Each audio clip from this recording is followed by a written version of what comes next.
Hello दोस्तों, आज के इस वीडियो में हम कहानी के माध्यम से हिंदी पढ़ने की प्रैक्टिस करेंगे। अगर आपने अभी तक पिछले वीडियो नहीं देखे तो देख लें, जिससे कि आपको पढ़ने में आसानी होगी। चलिए वीडियो को शुरू करते हैं। आज हम पढ़ेंगे ब्रुकलिन ब्रिज की कहानी। चलिए शुरू करते हैं। ये घटना है सन 1870 की, जब एक अमेरिकी इंजीनियर जॉन रोबलिंग के दिमाग में एक ऐसा विचार आया जो आज से पहले किसी के दिमाग में नहीं आया था। ये विचार था एक ऐसा शानदार पुल बनाने की जो दो द्वीपों को आपस में जोड़ सके। उस समय पूरे विश्व में ऐसा कोई पुल नहीं था जो दो द्वीपों को जोड़ता हो। इस पुल का नाम था ब्रुकलिन ब्रिज। इसलिए दुनिया भर के सभी इंजीनियरों ने इसे पागलपन करार देते हुए नकार दिया। जॉन रोबलिंग ने उन सभी इंजीनियरों से बात की जिन्हें वह जानते थे, लेकिन कोई भी उनकी सहायता करने के लिए आगे नहीं आया। जॉन रोबलिंग को कुछ भी समझ नहीं आ रहा था कि अब वे क्या करेंगे।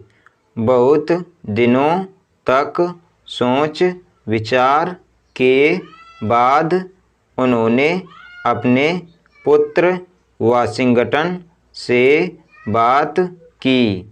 फिर दोनों विचार विमर्श के बाद इस नतीजे पर पहुँचे कि वो अपना सपना तो ज़रूर पूरा करेंगे, चाहे उनको इसके लिए कुछ भी करना पड़े। उन्होंने कुछ इंजीनियर बुलाए और उन्हें इस बात पर काम करने के लिए राज़ी किया कि इस प्रोजेक्ट में अगर कोई नुकसान होता है तो उसकी भरपाई दोनों पिता पुत्र करेंगे। जो इंजीनियर इस बात से सहमत थे वे रुक गए और बाकी वहाँ से यह कहते हुए चले गए कि ये लोग पागल हो गए हैं, पैसा और वक्त दोनों बर्बाद करेंगे। अंततः 3 जनवरी 1870 को काम शुरू हुआ। अभी कुछ ही दिन हुए थे काम शुरू हुए कि एक ऐसी घटना घट गई जिसने सबके विश्वास को तोड़ कर रख दिया। जॉन रोबलिंग की अचानक मृत्यु हो गई। इस घटना के बाद फिर सब कहने लगे कि ये प्रोजेक्ट कभी पूरा नहीं हो सकता। ऐसे समय में जॉन रॉवलिंग के पुत्र वाशिंगटन ने हिम्मत नहीं हारी और काम रुकने नहीं दिया, पर कहते हैं ना, नाव कितनी भी अच्छी हो, बड़े बड़े तूफान अक्सर उसे डुबा ही देते हैं। जॉन रॉवलिंग की मृत्यु के 2 साल बाद एक और तूफान आ गया। वह थी एक ऐसी बीमारी जिसने वाशिंगटन को ऐसी हालत में पहुंचा दिया जिसमें उनके शरीर के सभी अंगों ने काम करना बंद कर दिया।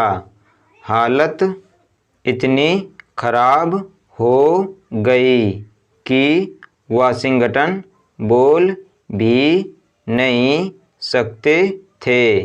इसके बाद प्रोजेक्ट का काम रुक गया और सभी इंजीनियर वहाँ से चले गए।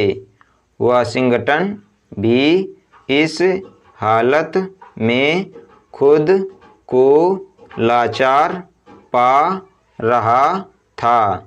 वह अपनी जिंदगी जैसे तैसे बिता रहा था, लेकिन डूबी हुई नाव को बचाने का एक मौका उसे उस दिन मिला जब अचानक उसने एक दिन महसूस किया कि उसके हाथ की एक उंगली अभी भी काम कर रही थी। उसने किसी तरह यह बात अपनी पत्नी एमिली वारेन को बताई। उन्होंने आपस में संपर्क साधने के लिए कोड बनाए। वाशिंगटन की पत्नी ने वह सब चीज़ें पढ़ी थीं जो एक पुल बनाने के लिए ज़रूरी थी। वाशिंगटन के कहने पर उसकी पत्नी एमिली वारेन ने एक बार फिर सभी इंजीनियर को बुलाया और उनसे काम दोबारा शुरू करने को कहा। एमिली वारेन अगले 11 सालों तक अपने पति के दिए हुए निर्देशों का पालन करते हुए ब्रुकलिन ब्रिज को बनाना जारी रखा। 24 मई 1883 को वह दिन आ ही गया जिसने एक नया इतिहास रच दिया। वाशिंगटन ने एक उंगली के दम पर और अपनी पत्नी एमिली वारेन के सहयोग से ब्रुकलिन ब्रिज रूपी वह करिश्मा तैयार कर खड़ा कर दिया था जिसे सब असंभव बोल रहे थे। ऐसे लोग सचमुच महान होते हैं जो कठिनाइयों के बावजूद भी सबकी सोच को गलत साबित कर देते हैं। दुनिया में असंभव कुछ भी नहीं है। असंभव बस एक शब्द है जो सभी शब्दकोश में मिल जाता है। अगर आप इसे अपनी ज़िंदगी में प्रयोग करना चाहें तो बेझिझक करें, लेकिन सकारात्मक तौर पर, जैसे कि मेरे लिए कोई कार्य असंभव नहीं है, मैं हार जाऊं, ये असंभव है। आप सब ऐसी कहानियों से प्रेरणा लेकर अपने जीवन को एक ऐसी दिशा दे सकते हैं जो आपका नाम इतिहास में दर्ज करवा सकता है। आज हमने पढ़ा ब्रुकलिन ब्रिज की कहानी। अगर आपको ये वीडियो पसंद आए तो वीडियो को लाइक करें, हमारे चैनल बच्चों की शिक्षा को सब्सक्राइब करें। धन्यवाद।